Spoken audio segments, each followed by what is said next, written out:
Sports Minister Zizi Kodwa has briefed the media on the Netball World Cup 2023 state of readiness in Cape Town. Perhaps more on this, we're going to now cross to our SABC News reporter, Atule Joka. Atule, good afternoon. Perhaps you could give us an update on what transpired since that briefing and really what is happening as we edge closer to the opening match.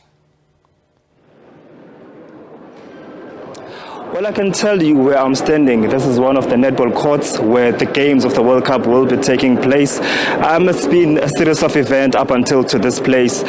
So a number of multi-governmental institutions, such as the Ministerial of Sports, the Defense team, which is the security cluster, as well as provincial leaders in the Western Cape, came together today to brief us on the state of readiness ahead of this historic World Cup, which is the first one to take place on the African soil. We are counting down only a few hours now before that first center pass takes place. A series of events have taken place. We understand earlier this week there was a handover of the flag. Yesterday there was the opening concert.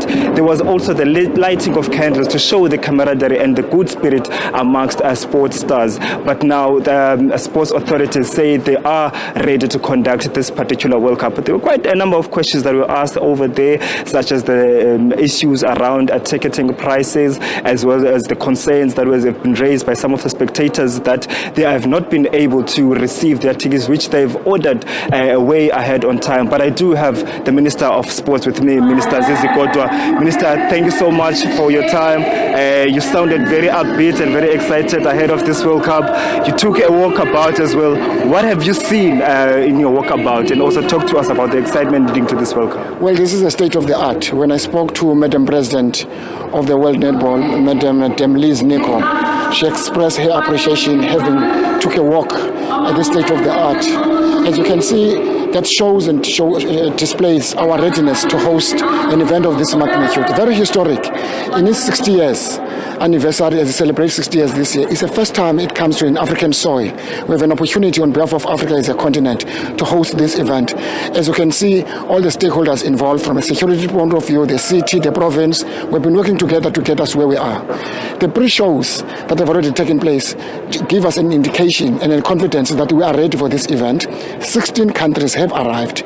None of them have had any serious incident so far, which is quite demonstrates again our ability to host. It's not the first time we're hosting an event of this international magnitude.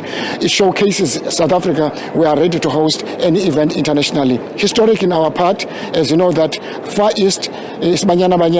On the southern tip of the continent is Netball World Cup.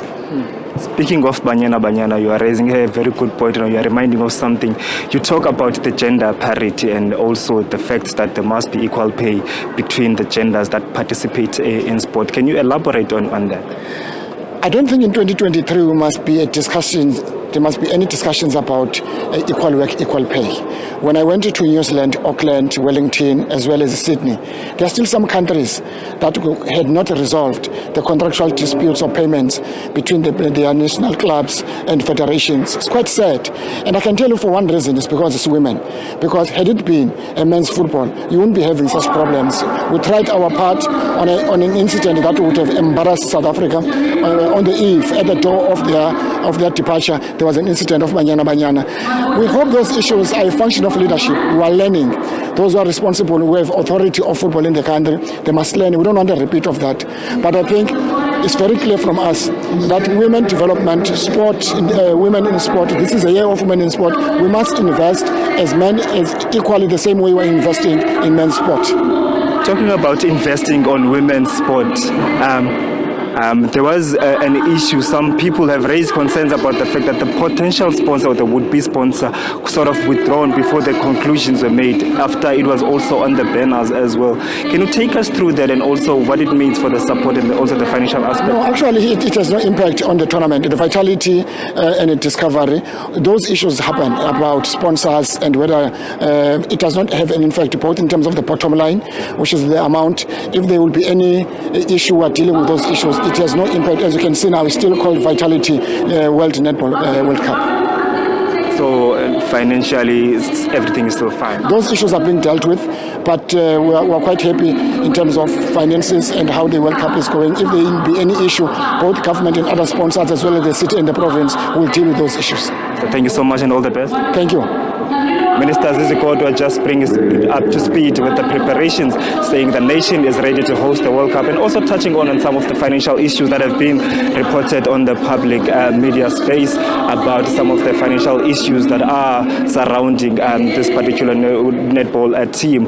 So the potential sponsor which has been negotiating is also on the banners withdrawing or not signing that particular deal, saying those issues are being addressed and it has no bearing or impact on this issue. But they are saying in terms of safety and security, they are quite ready for this particular showpiece. Atule, thank you for that update. We're certainly awaiting that exciting tournament that's set to kick off tomorrow. Again, the Women's Netball World Cup set to take place from the 28th of July. Cape Town gearing up for a spectacular showdown. Again, thank you to Atule Joka for that update. We do know 16 teams having qualified for that World Cup, and we're wishing Team South Africa all the best of luck.